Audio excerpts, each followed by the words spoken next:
আল্লাহ বেগম জিয়া, আল্লাহ উনি আমাদের স্বাধীনতার শির দ্বারা।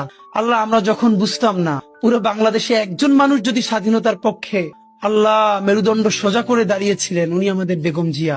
আল্লাহ উনি চরম অসুস্থ অবস্থায় আছেন। আল্লাহ আমাদের প্রাণের অভিভাবক বেগম জিয়াকে আল্লাহ আপনি সুস্থ করে দেন।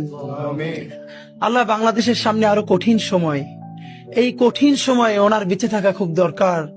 আল্লাহ উনি বেঁচে থেকেও যদি শুধু সবাইকে গাইড করে, পরামর্শ দেয়, সেটা আমাদের জন্য। আল্লাহ আমাদেরকে রাজনৈতিক মুরব্বী হারা আপনি কইরেন না। আল্লাহ উনি বাংলাদেশের দল মত নির্বিশেষে সকল মানুষের রাজনৈতিক অভিভাবক। আল্লাহ উনি আমাদের স্বাধীনতা সার্বভৌমত্বের অভিভাবক। আল্লাহ বেগম জিয়ার উপরে আপনার খাস রহমত নাজিল করেন। হে আল্লাহ তার সমস্ত গুনাহগুলো মাফ করে দেন। হে আল্লাহ তাকে পরিপূর্ণরূপে সুস্থ করে দেন।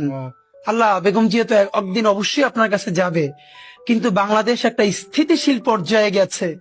আল্লাহ স্বাধীন সার্বভৌম একটা দেশ হিসেবে দাঁড়িয়ে গেছে। উনি যে লড়াইটা করেছিল, সেই লড়াইয়ের ন্যূনতম একটা ফসল ঘরে তোলা পর্যন্ত আল্লাহ ওনাকে নেক হায়াত দিয়ে দেন। আল্লাহ ওনার উপরে খাস রহমত নাজিল করেন। অতি দ্রুত ওনাকে শেফায়ে কুল্লিয়া আজেলা দেন। রব্বানা তাকাব্বাল মিন্না ইন্নাকা আনতাস সামিউল আলিম ওয়া তুব আলাইনা ইন্নাকা আনতাত তাওয়াবুর রহিম। আলহামদুলিল্লাহি রাব্বিল আলামিন।